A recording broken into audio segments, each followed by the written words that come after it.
My attorney said to me, when you die, do you want to be buried or cremated? So I said, surprise me.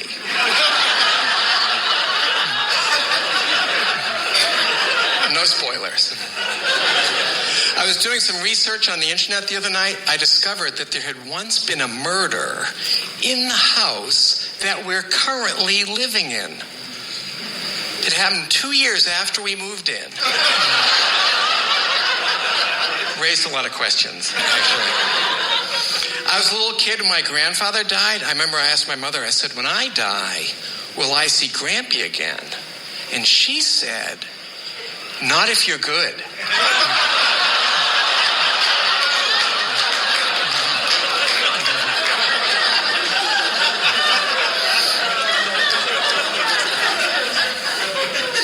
So I've been busy. I had a job interview last week. The guy asked me like 100 questions. At one point he said to me, do you gossip? So I said, no. But you know who does. I haven't heard back from him yet. Little things bothered me. Yesterday, the guy that was supposed to fix our doorbell didn't show up. Or did he? Some mysteries will never be solved. My aunt retired this week. She worked at the DMV for 40 years. 40 years at the DMV. And in that time, she waited on nearly a dozen customers.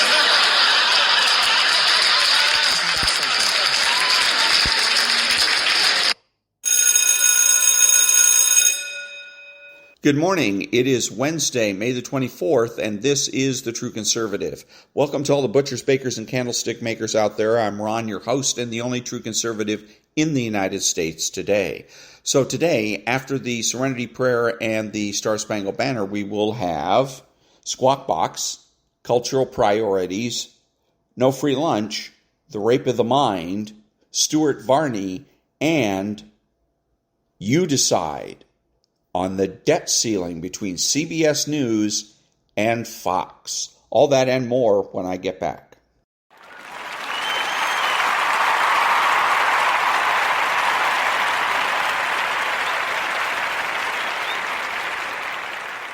God, grant me the serenity to accept the things I cannot change, the courage to change the things I can, and the wisdom to know the difference. Amen.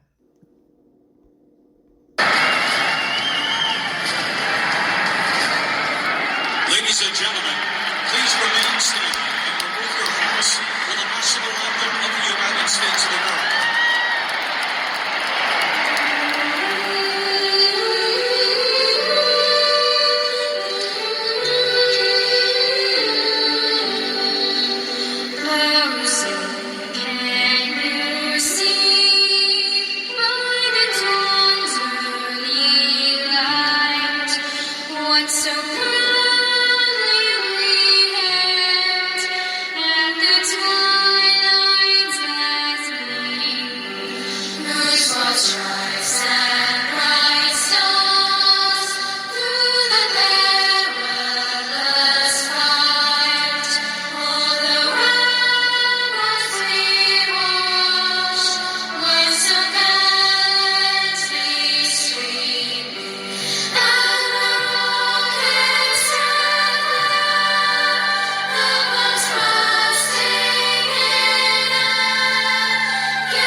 Thank you. And now, there's no free lunch. 250 Economic Truths by David-Bahnsen.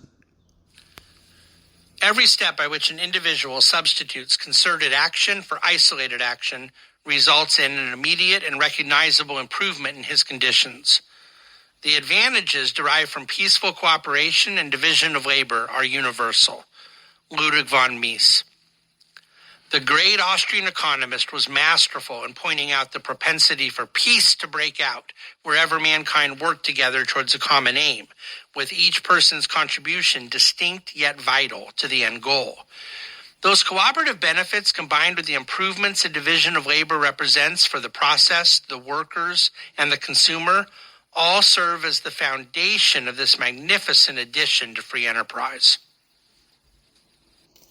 And that was There's No Free Lunch by David-Bahnsen. Back in a minute.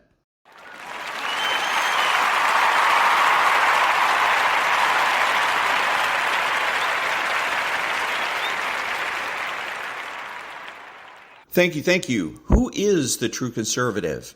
He is the person that understands that conservatism is not just about politics, but culture as well. He is not selfish, but minds his own business. He acts like an adult. He is patriotic and uses common sense. He expresses what he knows and does so with absolute certainty. He makes judgments, refuses to speculate, speaks clearly and definitively, and is not afraid to say no.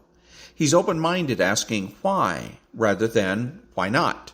He is consistent, credible, and influential, not ashamed of his existence, unafraid to learn or correct his mistakes. He's a normal American, and he is better than the socialist. He's a better friend, father, brother, family member, and a better person, period. You have to know that. If you don't know with every fiber of your being that being a true conservative is best, then you're wasting your time. Back in a minute.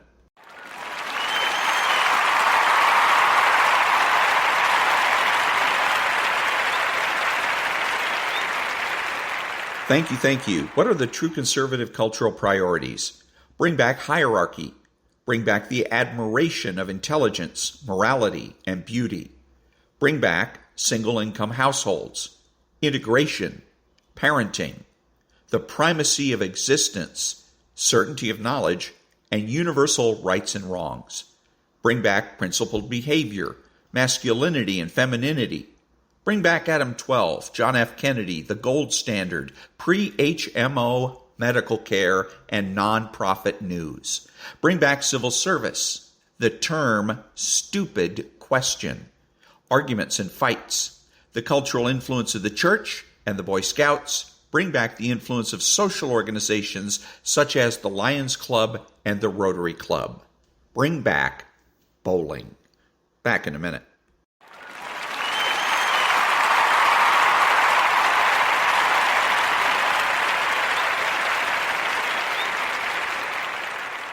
Thank you. And now a little bit of Squawk Box. I don't usually play much from Squawk Box, but this is interesting. But he also has a background in politics, too. He ran the successful 2009 campaign, or re-election campaign, for Mayor Michael Bloomberg in New York City. And Bradley, you have to be watching what's happening in Washington right now, too. Yeah, I mean, it's funny you mentioned Mike, because he's sort of probably the only politician that I've ever worked with or for who actually said, what's the right outcome for society? And then let's try to get to that place. And I think the reason why frequently rational people in the markets, in tech, misunderstand government is because we still think in our heart of hearts that at the end of the day, they want to do the right thing. We all understand that a default would be cataclysmic, and we understand, like McCarthy, you need these things politically, Biden, Schumer, you need these things politically. At the last minute, you'll figure it all out, and of course, you'll do the right thing. And that's just not true, right? These are, to understand it better, 535 of the most selfish people in America, and the only thing that matters to them is re-election. And because of the system that we have with gerrymandering, the only election that actually matters is their primary. And who votes in the primary? Nuts on the left and nuts on the right. And that's just about it. And what do they care about? Moral purity, right? They don't care whether we default. They don't care if millions of jobs evaporate. They just care about being true to their ideology. And so you have to assume that every politician is going to make every decision solely based on what's most likely to help them in their next election and not what's right. And that's why we keep getting this wrong. Wow. That's a little scorched earth. I mean, You don't think that ultimately they will make the right decision in the end, or will they make the right decision? They may make the right decision because it works for them politically, right? But if you said to Kevin McCarthy, here's your choice. You can sacrifice your speakership, but we won't default, right? Or you can continue to be speaker, but all hell breaks loose. He's picking the second in a heartbeat. And to be honest, so is Chuck Schumer, and so is Joe Biden. And like I said, other than Mike Bloomberg, I have never met a politician that wasn't that way. Wow, that's pretty grim. So I want you to hear that, because I've said forever there's no good guys on Capitol Hill. And this just bears that out. Back in a minute.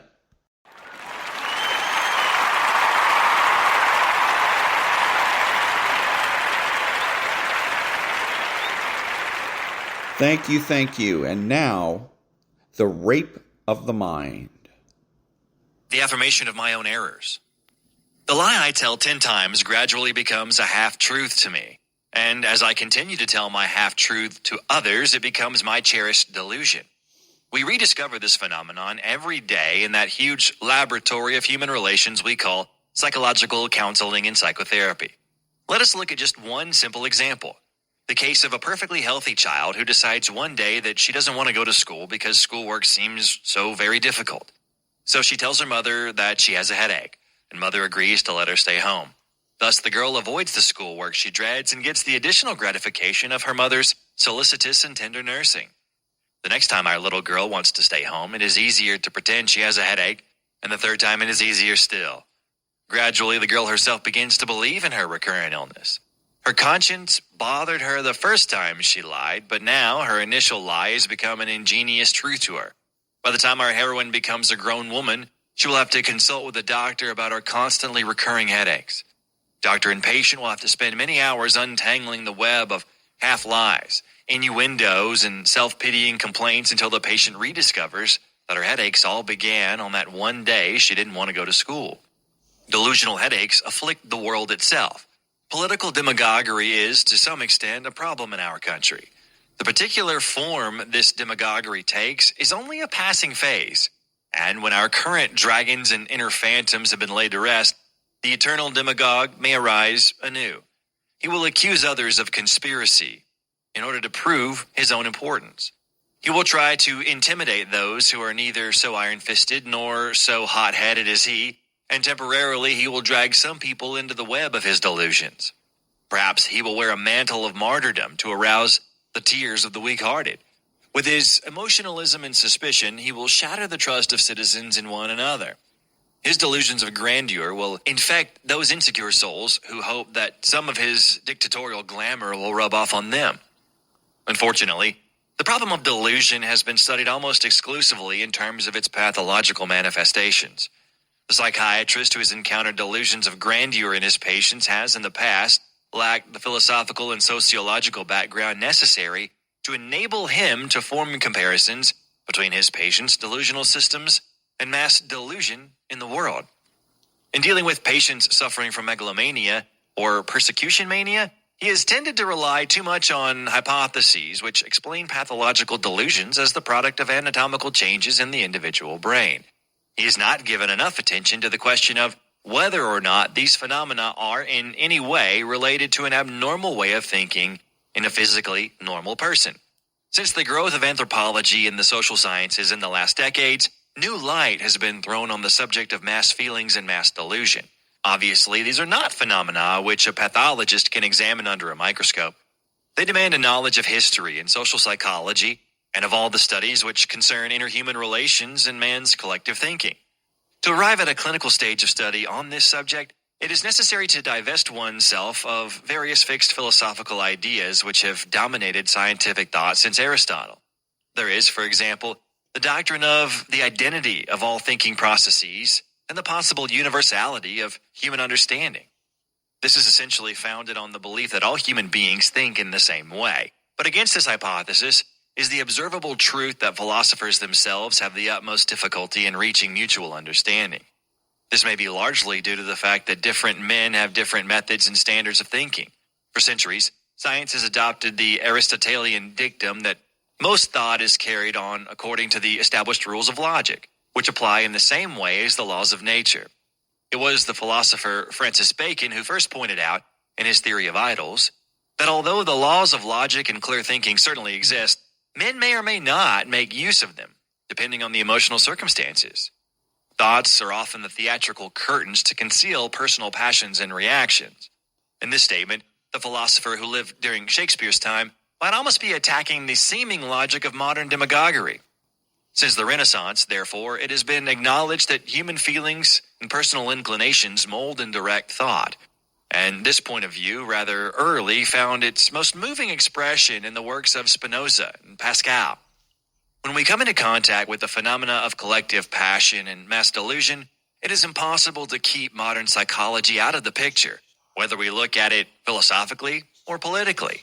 Or when examining this problem, we are immediately confronted with the question, do these disquieting phenomena in group life, which lead to so much mutual misunderstanding, arise from the fact that the group is, in a particular, immature and adolescent phase of psychological and political development? It will be illuminating and may help us answer the question if we study briefly the history of the growth of consciousness and awareness in the individual mind as it passes through successive stages from infancy to maturity. Since we can, in fact, find a parallel between such stages of growth in the individual and the human group. Stages of thinking and delusion. From The Rape of the Mind. Back in a minute.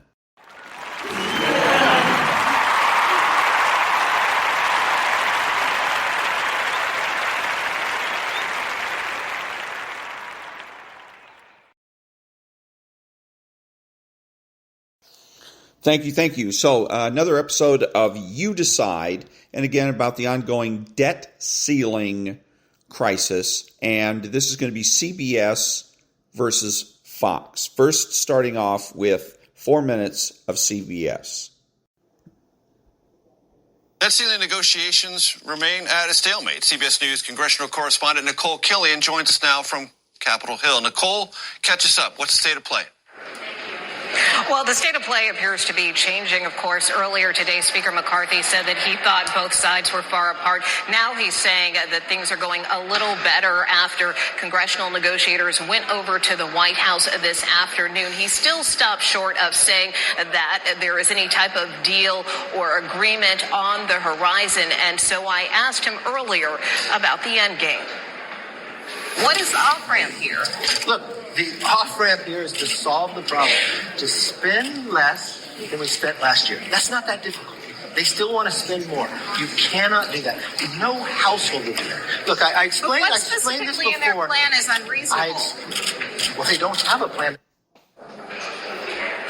So, of course, the White House does have a proposal that they have put on the table, which involves freezing spending. They've also expressed a willingness, for instance, to potentially claw back some of that unspent COVID money. They've also said that they're willing to consider budget caps, and the Speaker acknowledged that that is one of the areas that they're debating. Of course, the Speaker pushing for a 10-year budget cap. The White House wants something significantly less. So still many differences that remain, but at least some optimism from the Speaker late today that things are starting to progress. And Nicole, you talked to some people who are involved in the Problem Solvers Caucus. That is a famously bipartisan caucus. What did they tell you about what they're hearing and what they might vote for? Well, they acknowledge that any deal is likely going to need bipartisan support. And so, they were encouraged that things appear to be getting better. Take a listen to their thoughts. We always knew this was going to be tough. These are tough negotiations. They're dealing with some very, very sensitive issues. So nobody expected them to walk in there and have an agreement the first night. I think we're playing with fire right now because we're getting very close to that date. And, at some point, the markets and therefore people's savings and the economy and a potential recession are looming, and you don't want to go over the hump there.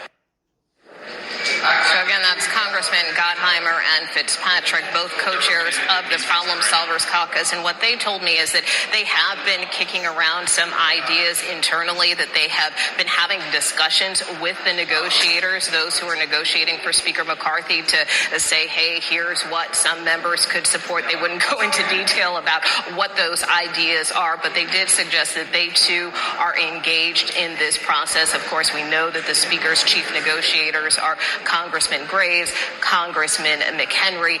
Those have been the primary negotiators on the front lines. But again, there has been this line of communication with these bipartisan members to see what could ultimately potentially garner some bipartisan support. And Nicole, just to underscore the importance of what you just described, as I've heard and talked to people on the Hill, when this deal gets done, whatever it looks like, it's not going to be a uniparty thing. Both parties are going to have to vote for it, and there are going to be dissatisfied people on the hard left, and there are going to be dissatisfied people on the hard right. And getting that sweet spot is going to be a matter of a complicated whip effort, meaning finding the votes and collaborating between parties. Well, exactly, and that's what both of these co-chairs referenced. You know, Congressman Gottheimer acknowledged that any deal is going to need significant support from Democrats. He wouldn't give it an exact number and kind of pointed to Republicans who, as you mentioned, obviously will have to kind of whip these votes together. But it is a very tenuous situation. And then, of course, as you know, the House is due to recess potentially as soon as tomorrow, although members are being told to stay close. So this is a very fluid situation. Yeah, first you get the deal, then you got to find the votes. Nicole Killian, thank you so very much. Hi.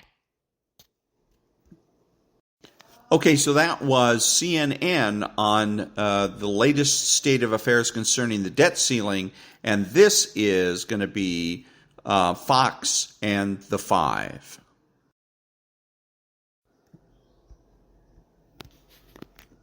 All right, there you go. The far left threatening riots if they don't get their way. A progressive congresswoman making this threat if President Biden and Republicans dare cut a penny of spending during the debt ceiling negotiations. I think there would be a huge backlash from our entire House Democratic, caucus, certainly the progressives, but also in the streets. I think that it's important that we don't take steps back from the very strong agenda that the president himself shepherded. So if that kind of extreme rhetoric sounds familiar, it's because it is. Democrats also seem to resort to apparent threats anytime things get contentious. Remember Chuck Schumer warning the Supreme Court about abortion. I want to tell you, Gorsuch, I want to tell you, Kavanaugh, you have released the whirlwind and you will pay the price. You won't know what hit you if you go forward with these awful decisions. They did. So why hasn't President Biden condemned his own party's crazy talk when he's always so quick to condemn Republicans for their, I guess, MAGA Republicans?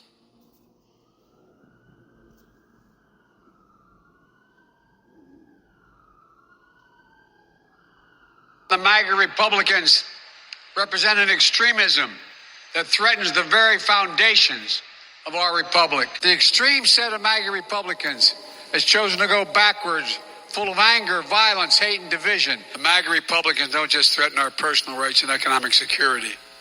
They're a threat to our very democracy.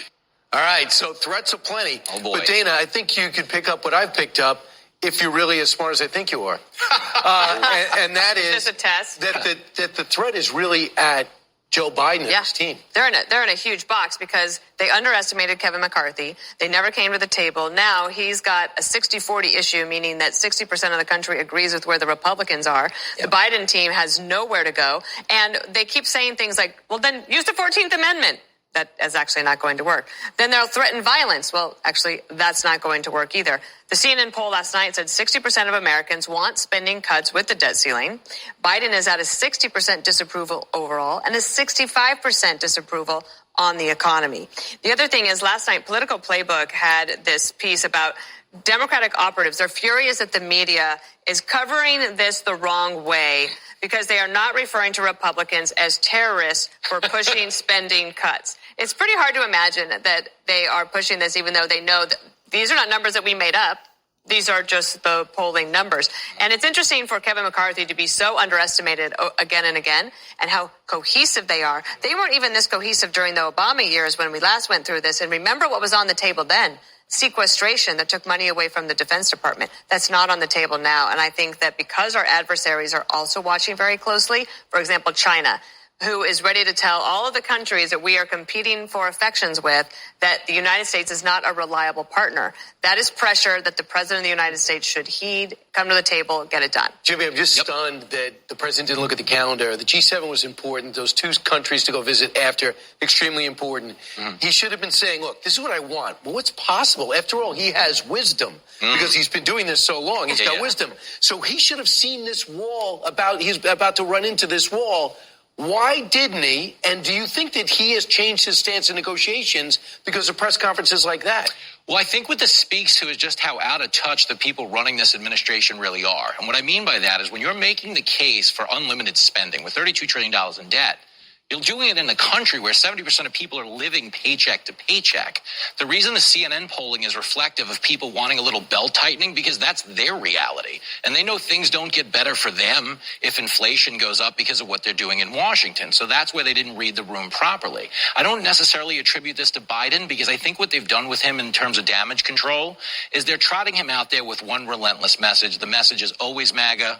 Ultra MAGA, mega MAGA, I can't believe it's not MAGA. And that's basically what he does, okay? Right. But let's quickly acknowledge that if any Republican said we will take to the streets, this is a full-on insurrection mode. Fences are going up. The Capitol Police are flooding every avenue in D.C. And that's the part that's so annoying to me, is that when there's a double standard when it comes to political violence, there's no standard. If a Republican drinks Hawaiian punch, they're like, oh, punch? That's code for violence. Right. I'm telling you, man. That's so right. Right.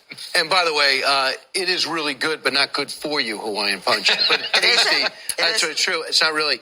So Judge, the president and, Kevin McCarthy in many ways won already.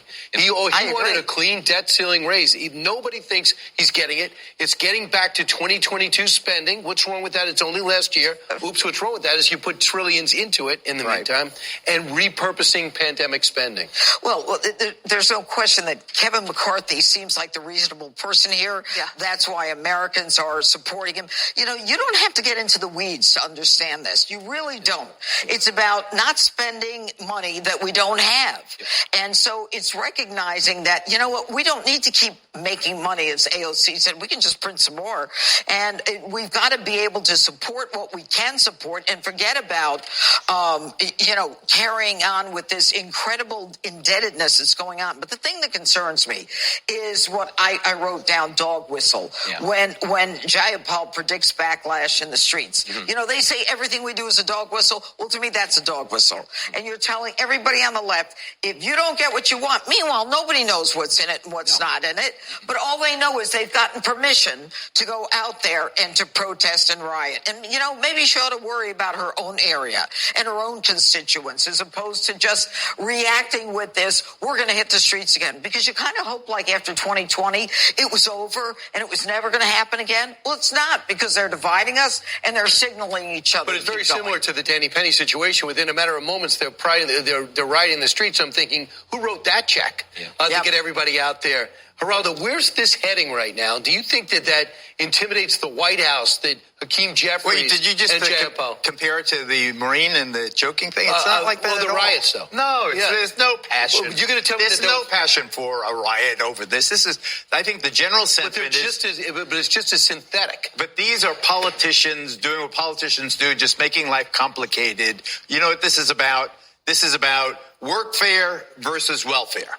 And everybody wants people who receive welfare to do something, and there's been resistance to that from the left. I think it's 60% of Americans believe that if you get some benefit from the government, you should do something in return.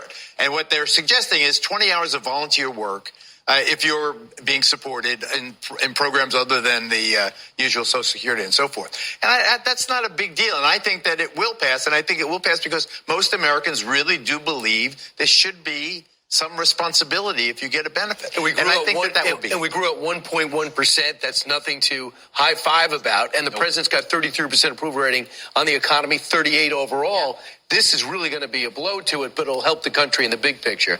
We almost had an argument. Thanks for backing off of the list. Yeah, that's good. You know, I know, absolutely. Such restraint. I know, it's amazing. On whose part?